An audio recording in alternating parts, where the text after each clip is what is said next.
Hello my lovely ladies. आज का topic लगभग सबके लिए बड़ा ही कॉमन टॉपिक है हम लेडीज़ के बीच में, वो है पेट कम नहीं होता। हम कितना भी एक्सरसाइज कर ले लेकिन हमारा पेट कम नहीं होता। हम कितना भी वेट लॉस कर ले, कितना भी इंच लॉस कर ले, कितना भी डाइट फॉलो कर ले, लेकिन पेट थोड़ा तो रह ही जाता है। बहुत सी लोगों को ये कंप्लेन रहती है कि डिलीवरी के बाद भी they look pregnant, 5 months pregnant. क्यों? क्योंकि ये सारी चीज़ों का रीज़न है डायस्टेसिस रेक्टाई। डायस्टेसिस रेक्टाई वो कंडीशन है जिसमें हमारे जो पेट की जो मसल्स होती है वो दो भाग में स्प्लिट हो जाती है। आपने देखा होगा, आपने सुना होगा 6 पैक एब मसल्स। तो जो 6 पैक एब मसल्स होती है वही रिस्पॉन्सिबल है डायस्टेसिस रेक्टाई के लिए। वही मसल रेक्टस एब्डोमिनस मसल जिसका नाम है वह दो भाग में स्प्लिट हो जाती है, जिसकी वजह से पेट आपको वैसे लटका हुआ दिखता है, पेट में टोन नहीं दिखता, थुलथुलापन दिखता है पेट में। तो that is called diastasis recti. अब डायस्टेसिस रेक्टाई के बहुत सारे वेरिएशंस भी होते हैं। कई बार किसी किसी को सिर्फ नेवल के ऊपर स्प्लिट होता है, कई बार नेवल के नीचे स्प्लिट होता है, कई बार दोनों जगह से ओपन हो जाता है। तो that is called open diastasis recti. अब ये किन लोगों को होता है? जिनका पेट बहुत ज़्यादा स्ट्रेच हुआ हो प्रेगनेंसी के दौरान, या जिन्होंने बहुत वेट गेन किया हो, या मल्टीपल प्रेगनेंसीज रही हो, या पोस्ट प्रेगनेंसी आपने कभी एब्डोमिनल टोनिंग एक्सरसाइजेस ना की हो।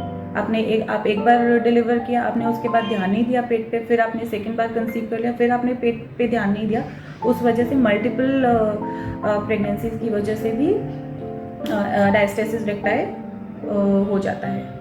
अब हमें किन बातों का ध्यान रखना है अगर आपको डायस्टेसिस रेक्टाई है? सबसे पहले आपको वेट लिफ्ट नहीं करना है, हैवी वेट्स नहीं उठाने हैं, बेंडिंग, फॉरवर्ड बेंडिंग एक्सरसाइजेस आपको अवॉइड करनी होती है, उसके कारण और स्प्लिट हो जाता है पेट।